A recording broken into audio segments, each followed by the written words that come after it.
Fit Into Nation, it is day 31 and my clicker's not working. And I never got to a question yesterday that I really wanted to get to.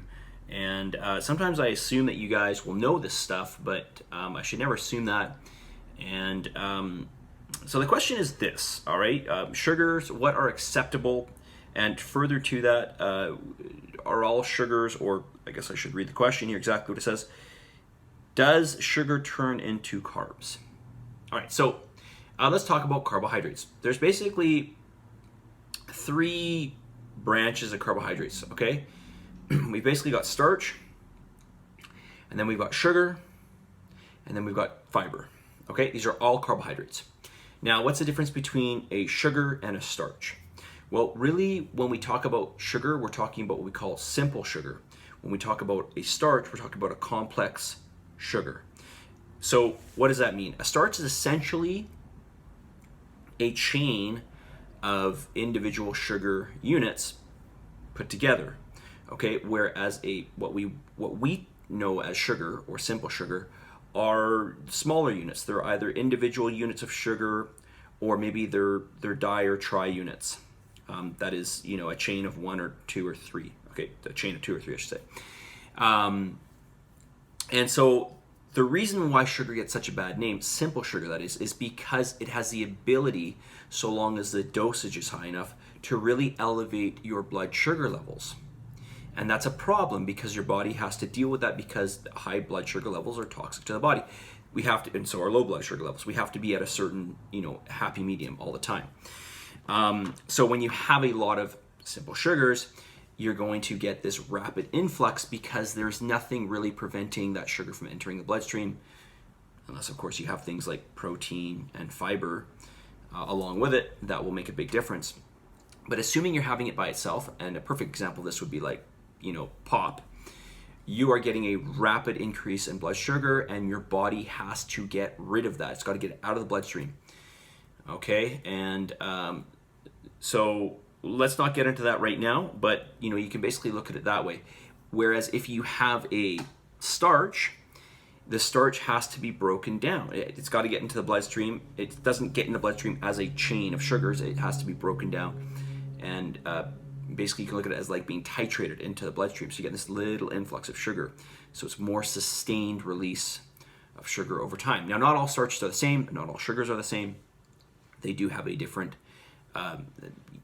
digestive rate you could think of. Okay, so that's really the essence of the difference between those two.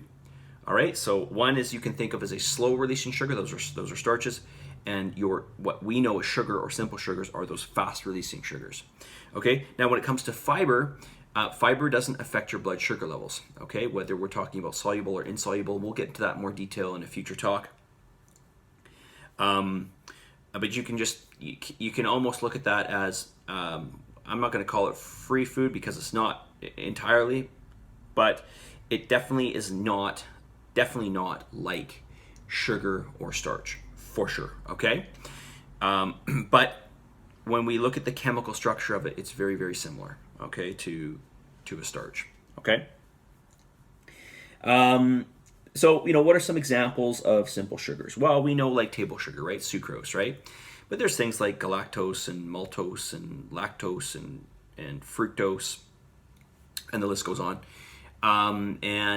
These are in a lot of the processed foods that we eat, a lot of the convenience foods, and they each sort of have a different effect on the body because they have a different, chemical makeup. And so, there's argument that some are worse than others. But really what we want to do here is look for the sugars that are coming from real whole food sources, like fruits and vegetables. Because along with that, it's not so much that those sugars are any different than, so let's take fructose in, let's say, a juice, okay, and fructose in a fruit. Well, what's the difference? They're both fructose. There's no difference. Well, really the difference lies in the amount of nutrition and fiber that you're going to get from that fruit over the fruit juice, okay? And these include things like as I already mentioned, fiber, your vitamins, your minerals, your phytonutrients, okay, and there's a whole host of phytonutrients which we talked about when we talked about the colors of different vegetables, different fruits and vegetables. And so these are going to have a huge consequence in terms of the amount of value of nutrition that they offer. Also consider that when you're eating the whole foods that do have sugar, there's not going to be a lot in them per volume of what you're getting. Okay, so if you're eating, an average size apple, it's only about 80 calories and maybe about 20 grams of carbs, and about 15% of that is fiber. So you're already getting fiber in that. So really 17 net grams of carbs in an average apple, along with all the nutrition. Okay, whereas if you were looking at, say 2 or let's say 3, candies like, Coke bottles or something, there's going to be, 20 grams of straight sugar in that with zero nutrition. Okay, and you're going to probably you're not going to eat, 10 apples, right? At most you might eat 2, but you're probably only going to eat 1. Whereas with, say, some Coke bottles, you're probably going to sit back and, munch on 20 or 30 of them while you're watching a movie or something, right? So big difference there. So really that's what you want to look for, okay? Now, if you're getting your sugar from real whole sources, I don't really think it matters, okay? Especially when you're blending your food. So for example, you're eating, let's say 200 grams of cottage cheese. And that, in 200 grams of cottage cheese, you got about 10 grams of sugar. That's right, there's about 10 grams of sugar in cottage cheese. It's a milk byproduct. There's going to be some lactose in there. But you're probably not going to eat that on its own, okay? And not to mention, there's 20 grams of protein in that, okay? Now maybe you're going to have, some berries or apples. So there's going to be more fiber added to that. So now you got protein, you got fiber. Okay, and then maybe you're gonna have a source of fat. So that all of a sudden, the sugar that's in there from the berries and the cottage cheese, it's affecting your body in a way slower level than what it would be if you're having that sugar all on its own. Okay, and this is where getting sugar from real whole food makes a big difference. Okay, so again, when you add things like protein and fiber and fat, I failed to mention fat earlier on. Protein, fiber, and fat to sugar, it all of a sudden it lowers the release of that sugar into the bloodstream. It now becomes really more like almost like a starch in terms of how fast it's going to affect the bloodstream. Okay? So don't necessarily look at sugar in and of itself, but look at what else you're having along with it. Okay? That was a long explanation. Okay, let's get the message of the day. It goes like this. Reset, readjust, refocus as many times as you need to. Just don't what? Just don't quit. Okay, so reset, readjust, refocus as many times as you need to.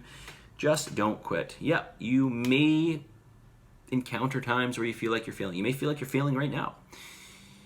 But as I mentioned yesterday, it's the courage to continue that counts. That's really where those who succeed, that's when you look at the bulk of people who succeed, it's because they don't give up. It's almost like, and I see this in so many people, sorry, I don't see this in so many people, but I see this in the people that do succeed. It's almost like they just are completely ignorant to the fact that they've had all these mini failures. It's like they just ignore them. And it's really quite, they say ignorance is bliss. Well, in this case, it really is. Now, maybe that's not the case, although it seems it's that way with certain people. But that's kind of the way you have to be. You kind of have to expect it.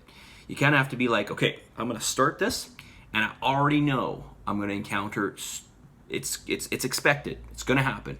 I'm going to run into all these obstacles and barriers, and these times where I'm going to question myself, like, am I capable of this? Am I good enough for this? Maybe I just don't have the skill. Maybe I just don't have the brain power. Maybe I just don't have the genetics, whatever you want to call it. Maybe I'm just not meant to do it. You're always going to question yourself. That is normal. That's what happens when you encounter or when you work towards any endeavor, especially one that you've struggled with for a while, you're going to second guess yourself. This is normal. This is normal. I'm telling you right now, it's the idea or it's the fortitude, it's the perseverance that counts, and that's the difference between somebody who succeeds versus somebody who doesn't. That's all it is. That is it. That is all it is. All right? So you need to remind yourself of that. All right? Reset, readjust, refocus as many times as you need to. Just don't quit. That's all I'm going to say. Positive energy, positive vibes. Believe in yourself. And as always, give some gratitude, especially during these trying times. Don't forget, you need to submit yourself and commit yourself to the other, how many days we have left now? 39 days. 39 days of this challenge, all right? We'll talk to you guys all soon. Numbers are coming very shortly here. I'll talk to you all soon. See ya.